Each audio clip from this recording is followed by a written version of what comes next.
Welcome to the Great Detectives of Old Time Radio. From Boise, Idaho, this is your host, Adam Graham. If you have a comment, email it to me, box13@greatdetectives.net.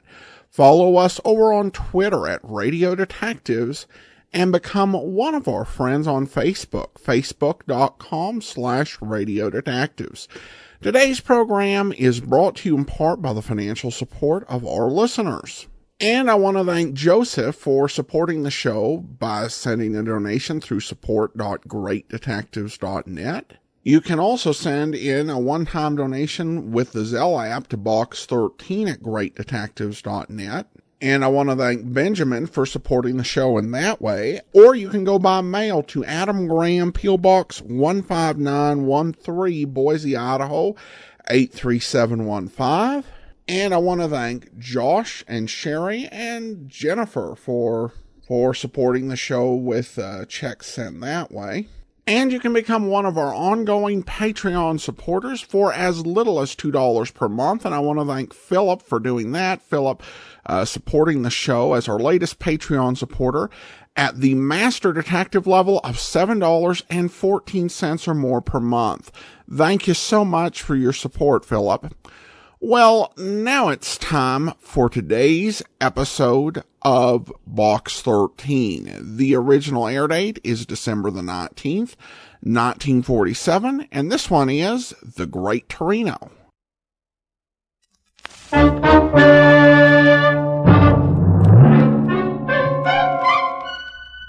Box 13, with the star of Paramount Pictures, Alan Ladd, as Dan Holliday.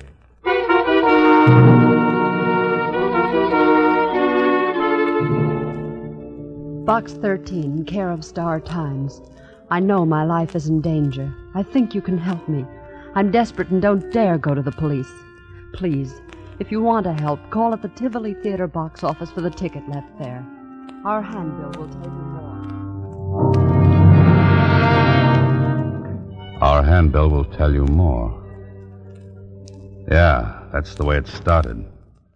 The note from the girl, Maria, the theater ticket, and then murder.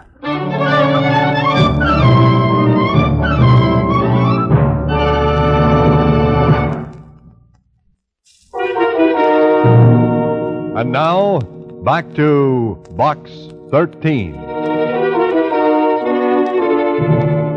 It was Thursday when I received a letter from Maria through Box 13. Some of the letters I get are from cranks.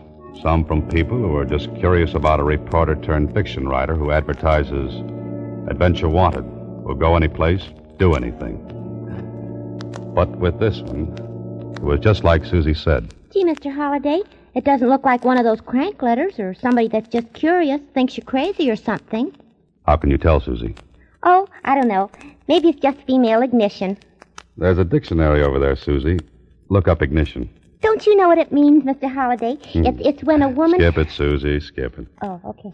I'm supposed to pick up a ticket for tonight's show at the Tivoli. Take a look at this handbill. Torino. The Great Torino. Like his look, Susie? Well, I don't know. That's what I thought. Okay, Susie, close up shop for the day. You're going to follow it up, huh? That's the general idea, yes. I want to see what Maria has on her mind and why she's afraid.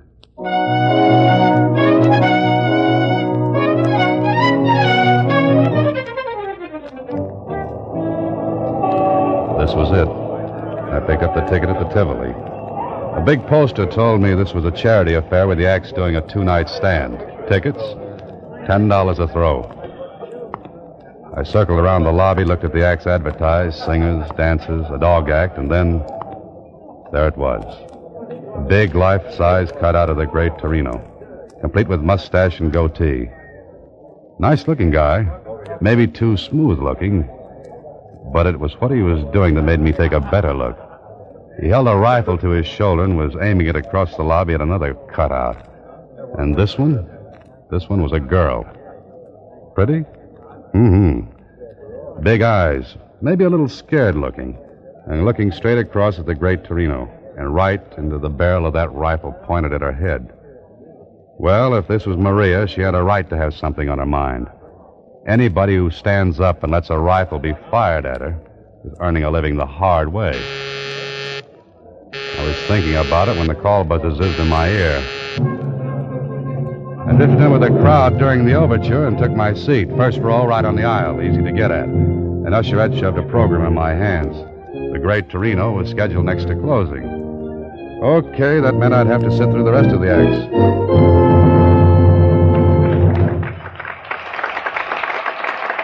I did. It was skipping. But the great Torino was something different. He had two assistants, a girl and a good-looking young guy. It was a magic act with class, and Torino was clever with his hands.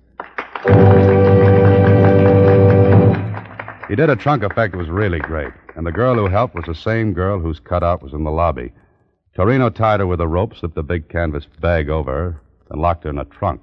He fired a shot, and bang, the girl came running down the aisle.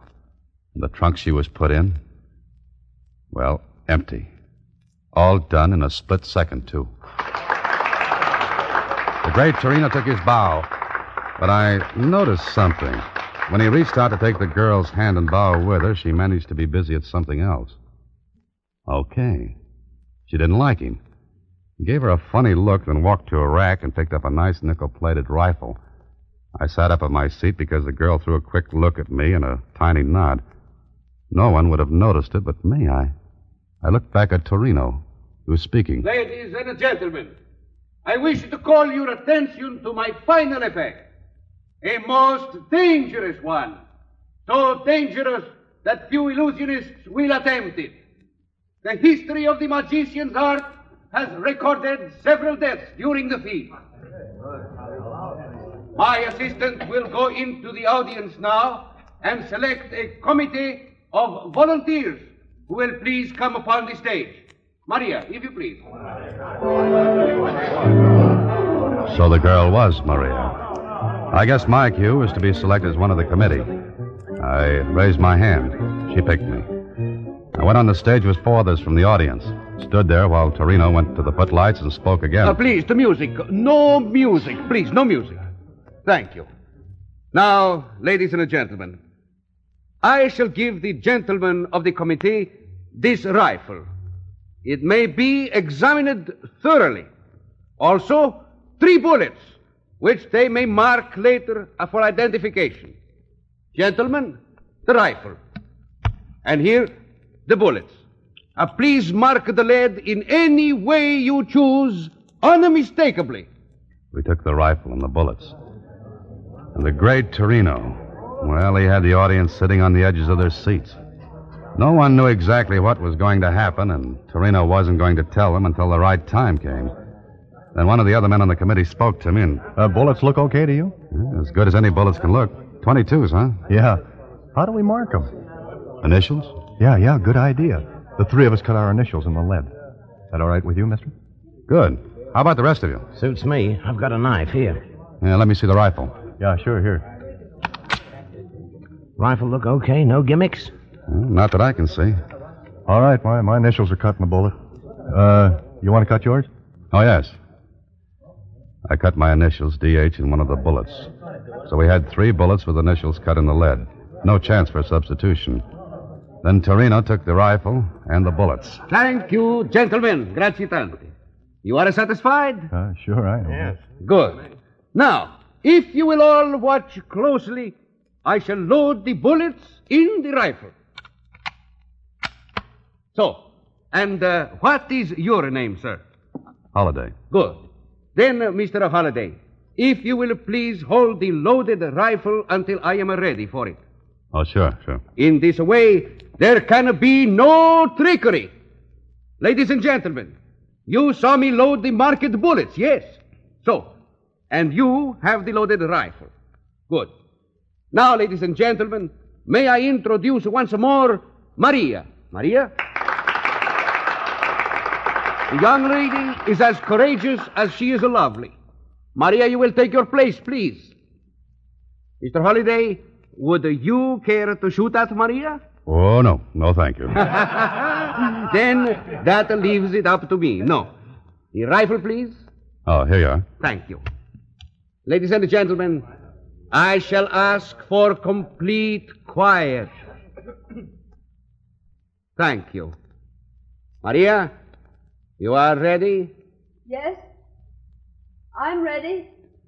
The great Torino walked to the other side of the stage. He raised the rifle to his shoulder, pointed it at Maria. She was pale as death. Her arms were tense, tight. Perspiration stood out on her forehead, and on mine, and on everyone in the audience. Then, so help me, this is what happened. A bullet appeared between Maria's teeth. She let it drop to a plate she held in her hands, then... And two more bullets popped between her teeth and fell to the plate. No one in the audience moved. No applause, just that tense feeling. Torino walked over, took the plate. His hands never touched the bullets. I'll swear to it. He walked to me and the other three men with me, and... Gentlemen, you will please to identify the bullets, yes? This one. Initials P.G. That's me. Yeah, that's mine, all right. Thank you. And this one. K.R. Mine. Thank you. And the third, D.H. That's mine.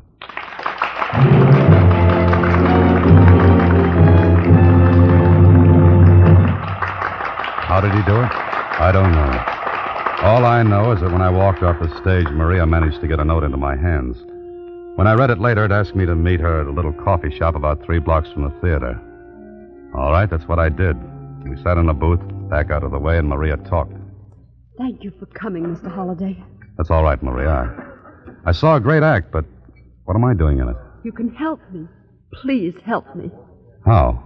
Doing what? You can keep Torino from killing me. More coffee? Didn't you hear me? Oh, sure. Sure, but I don't get it. You saw the act. The rifle trick. Yeah, it was great. Then you must see how easy it would be for Torino to kill me while doing it. Slow up a little, Maria. Let's start from the beginning. All right. You saw the other assistant. You mean the good-looking kid? That's Billy. I love him and he loves me. Then what's your problem? Torino. He hates Billy. And he hates me for loving Billy. Jealous? Insanely. Well, quit then. I will. After tomorrow night's performance. But why wait if you're afraid? I won't be afraid if you're there. What could I do? Be on the committee again. If I think anything's wrong, I'll signal you. And then? Do anything. Drop the rifle, but don't give it back to Torino. Now, wait a minute. How could he kill you? He'd claim it was an accident. 3 magicians or their assistants have been killed accidentally doing the trick. The mechanism of the gun goes wrong. Giving away secrets, Maria? I have to. There's a mechanism in the breech of the gun. It drops the real bullets down into Torino's hand when he closes the breech. Oh, then I get an unloaded gun. There are blanks in it. The mechanism substitutes them for the real bullets. That's good. And he slips the real bullets to you. Yes, when he takes my hand to introduce me. And you slip them into your mouth. While the audience is watching Torino and the rifle. I see. Maria, Yes. why don't you go to the police? Torino would know. He'd know. How? He watches me. Then aren't you afraid he's watching now? No, not tonight. I slipped away. I don't think I could manage it again. Don't you see, Mr. Holliday, you're my only chance. I saw your ad in the paper, box 13. You mean the police would ask him questions, and he'd lay low until he got the chance to... Yes. Will you be there tomorrow night, Mr. Holliday? Look, I have a ticket for you here. The same seat. Please. Please. All right, Maria. I'll be there. Thank you. Thank you. And we'll try to keep the trick from being trumped by the great Torino.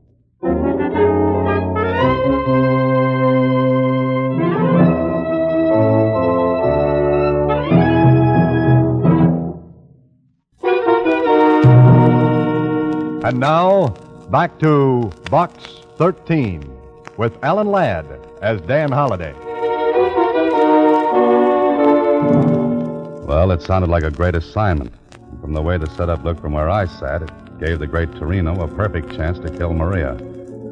I checked on Maria's story about the accidental deaths during the trick, and Jonesy at the Star-Times verified it. A smart cookie like Torino could fake an accident, and who's going to pin the black ribbon on him?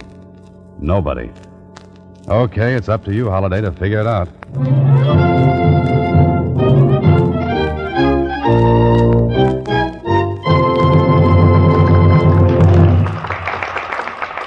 Last night I sat in the same seat and watched Torino go through his act. The trunk thing, still great, knocked the audience off their seats. Me, too.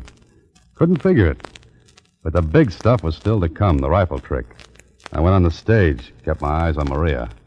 I marked one of the bullets again. Oddly enough, Torino didn't seem to recognize me. That was all right with me. And now, ladies Torino went through his same spiel, word for word. I kept my eyes on Maria. But it was as though she had never seen me before in her life. She looked, well, it sounds silly, but she looked hypnotized. Then I heard Torino saying to me, Mr. Holliday, would you care to shoot at Maria?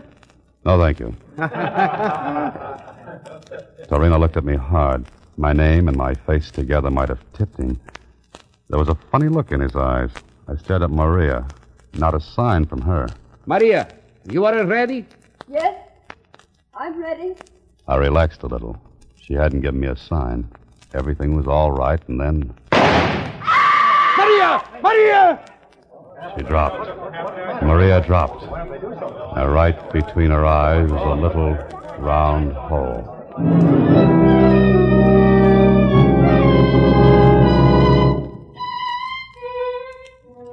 Look, Holliday. Is that straight, that story? Sure it is, Kling. She was afraid she'd be killed. But you say she didn't give you a high sign. No, she didn't even look at me. But she told you if there was anything wrong, she'd tip you. Yes, but she didn't tip me. Okay. Sergeant, Yes, sir, Lieutenant. get Torino over here. Yes, sir. All right, Joe. Lieutenant Kling wants you. Any ideas, Holliday? I'm dry. Bone dry, Kling. What about this guy, Billy, she told you about? I told you. Okay. It was accident. Something she was go wrong. Please. Quiet. Now look. Accident. She's wrong accident that happened.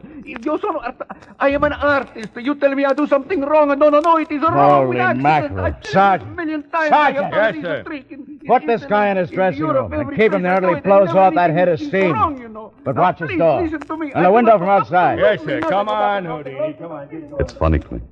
I'm hysterical, I don't think. What's funny? The girl, Maria, I don't think she knew me tonight. She looked right at me. Didn't give me a tumble. Yeah? So? She told me she'd signal me if anything was wrong. I don't get it. But it looks as though she She what? deliberately let Torino fire a gun she knew was set to kill her. That makes great sense. I know, no sense at all. And besides that, Get they're... away with it. You're going to let him tell you it's all an accident. Well, don't believe it. He killed her. That's Billy. Kling, What? let me ask him a couple of things. Now, look, Holliday, I'm in charge of this case. You're in on a rain check. Okay, but I'm in, huh? Yeah, for the one reason that Maria told you about it, and He I... killed her. It wasn't an accident. Oh, I better go help the sergeant. Any objections if I mosey along with you? None. Just keep your mouth closed, that's all. Sure. So I listened while Kling asked questions. But there was something knocking at the back of my head, asking to be let in. Something I'd seen, heard, remembered. I didn't know. But what bothered me was Maria not giving me a signal. When she said she'd know if Torino was up to something. Billy answered Kling's questions. No. All I know is that Torino bluffed Maria. He said he'd kill her if he saw me hanging around her. Who loads the rifle with blanks? Maria. Maria. Did she do it tonight? She always does it. Right up with you. Maria loaded the rifle herself. She did. Before the performance. So I got an idea. I left the stage where the investigation was going on, and I walked backstage toward the dressing rooms. I wanted to talk to Torino, but there was a large blue cop sitting at the door. He looked at me and... Well, Holliday, Oh, hi, Murph. I feel lousy. No, that's too bad. Say, think I could talk to Torino? No. Oh, now, look, you can watch and listen, tell Kling everything that goes on. Playing detective, Holliday? Nope, playing a hunch. What about? Why not listen and find out? And if you learn anything, tell Kling. And you might learn something good. You mean something that might break the case? Yeah, might. Oh, well, What's the matter, Murph? Can't you use a couple of stripes? Aye, sure. Oh, okay. But I'm standing right here, understand? Sure. Right. Hey, you, get up and... Oh, brother. Look. Ain't nobody gonna ask him no questions. No, I don't think he's in any shape to answer. A promotion, you say? A promotion? I'll be lucky if I ain't fouled up for good. This guy's been knifed right under my nose. That's right. Somebody stabbed Torino. He was as dead as Maria. And nobody saw anybody go in or out of the dressing room. There was one window. It was open. But the officer outside swore he had his eye on it. Nobody in or out. And nobody in the room but Torino. Well, the knife was in his back, so suicide was out. Kling and his boys turned the room upside down. Torino's apparatus and trunks were shoved around. Still nobody. And it turned out nobody had a motive for killing Torino except Billy. Me? Me? Are you crazy? I never left the stage. I was talking to you. I was answering questions. I can't be in two places at once, can I? He was so right. Kling was tearing his hair. Then more questions. The rest of the acts were strangers to Torino. Knew nothing about him. I was thinking about it when something hit me. Something Billy had said. While Kling was still firing questions, I got to a phone.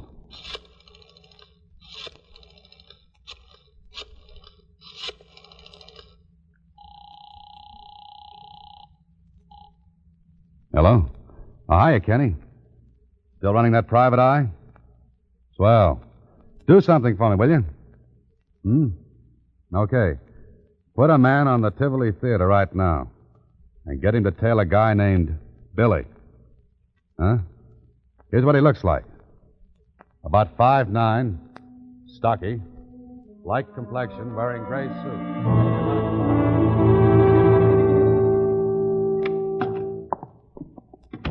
Mr. Holliday? Hiya, Susie. Any messages? Uh-huh. The detective agency called. And what? What's the message? Oh, I wrote it down in shorthand. Here. Trail Billy in shoe.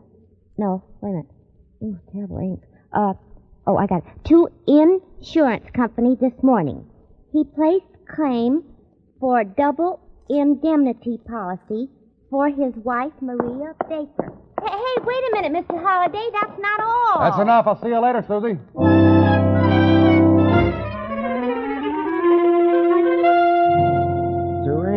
Torino. Step on it, Jonesy. Oh, you want hard facts? It takes time to find them, even in the morgue of the Star Times. Okay, Jonesy, okay, but hurry up, will you?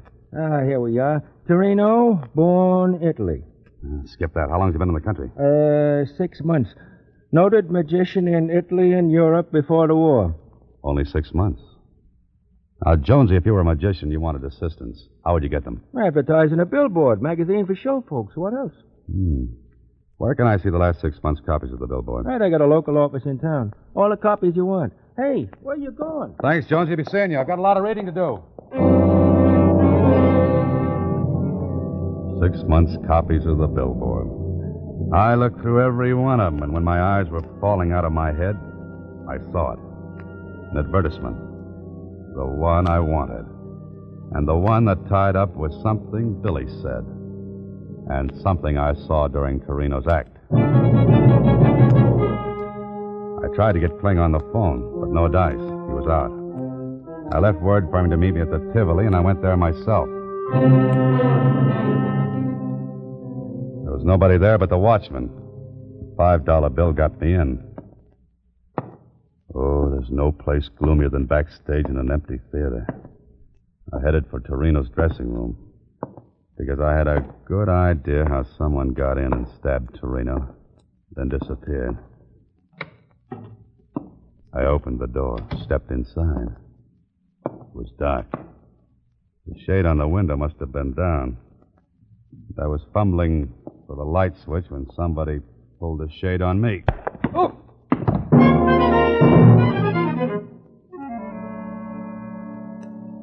Got any idea who slugged the Holiday? Yeah, Kling, I have.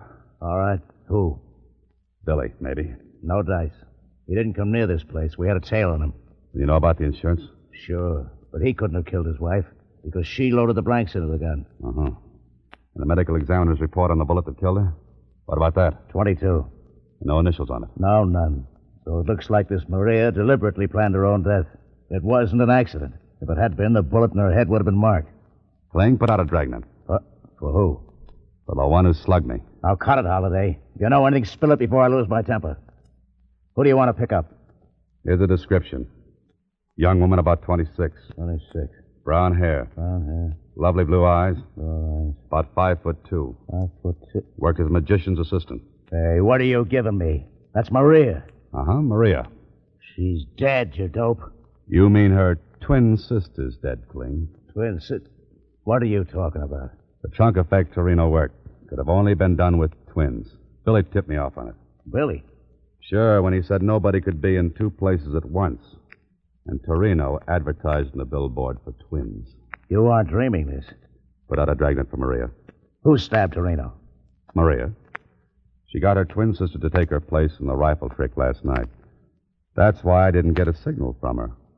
The sister didn't know me from Adam. Now, look, Holiday, we searched this dressing room. There was nobody in it when Torino was stabbed. Maria was here. Look. False back in this cabinet. Good old magician's gimmick. She was here all the while. Maria and Billy took out an insurance policy on her and planned to make me the patsy.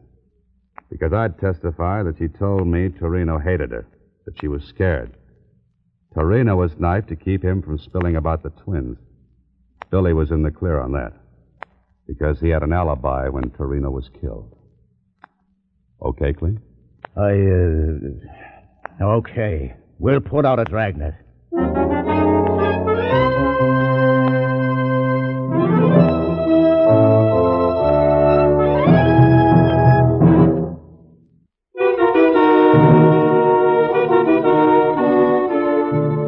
And they got her, Mr. Holliday? Yeah, Susie. They got her. Gee, sounds just like a story. Uh-huh. Only nobody will believe it. Look, I've got a knot on my forehead to prove it. Well, does that make you hysterical? No, but I was just thinking. Don't be reckless, Susie.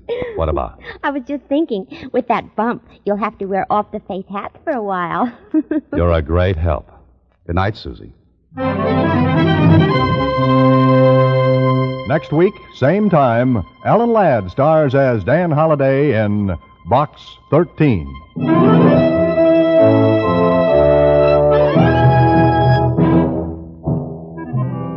Alan Ladd appears through the courtesy of Paramount Pictures and may currently be seen in Wild Harvest. Box 13 is directed by Richard Sandville with original story by Russell Hughes and original music composed and conducted by Rudy Schrager. The part of Susie is played by Sylvia Picker. This is a Mayfair production.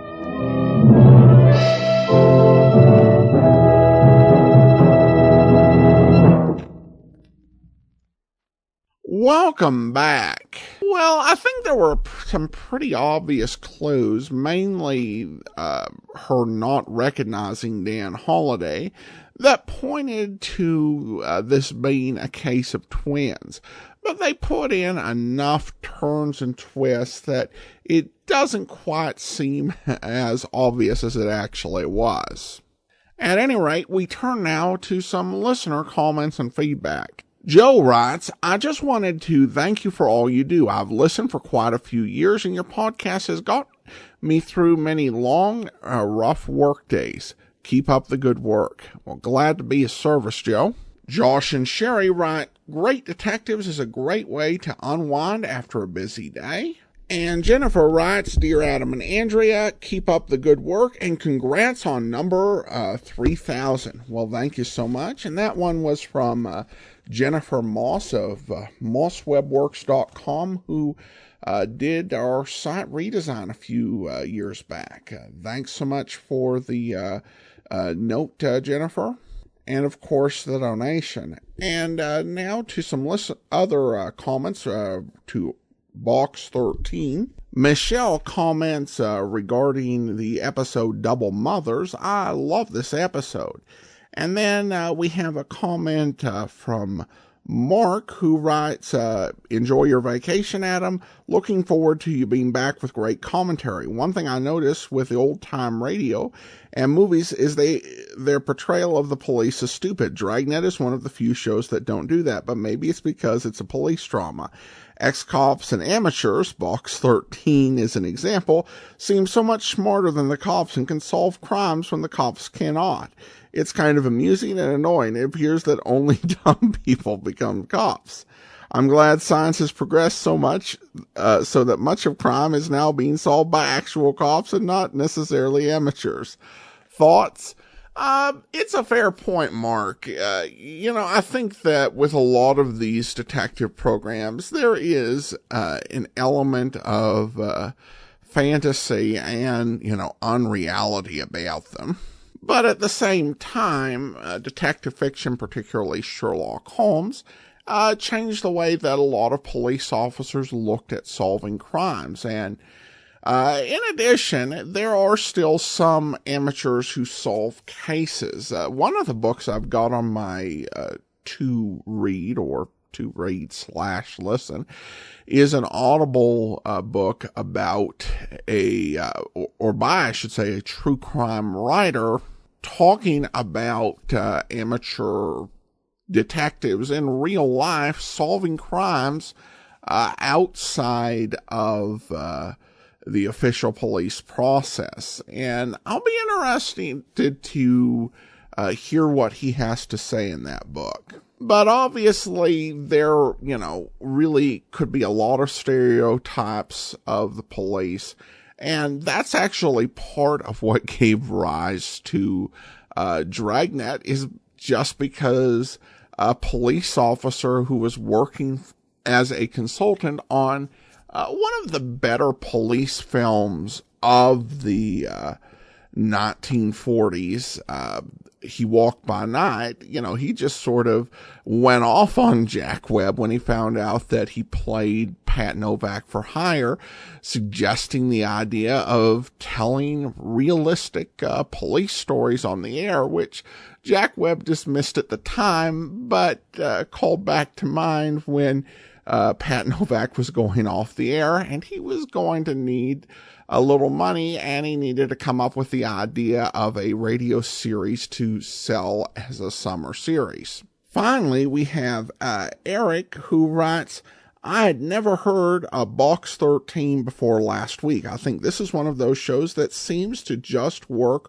off the bat for me, despite the implausibility of the setup and plot. Ladd really does carry it. If it's entertaining and even just barely holds together, I don't always need logic. At first, I thought he was a fix-it writer for the newspaper, like the modern consumer advocates that you see on the news. That setup logically leads to people contacting them at the box with their problems. Just as an aside, I can actually picture an old consumer advocate who worked the Connecticut TV market, Mike Boguslausek, busting a blackmail ring when he tries to get a refund for a moving truck that shows up a week late or something. Seriously, listen to his voice. Well, thank you so much. He shared a YouTube link, and I'll definitely check that out. Well, I do want to go ahead and thank our Patreon supporter of the day. Thank you so much to Sarah. Sarah is currently supporting us at the Shamus level of $4 or more per month. She's been one of our Patreon supporters since March of 2017. Thank you so much for your support, Sarah. And that will do it for today. Join us back here tomorrow for It's a Crime, Mr. Collins, and next Monday, another episode of Box 13. In the meantime, send your comments to box13@greatdetectives.net. Follow us on Twitter at Radio Detectives and become one of our friends on Facebook. Facebook.com/Radio Detectives. From Boise, Idaho, this is your host, Adam Graham, signing off.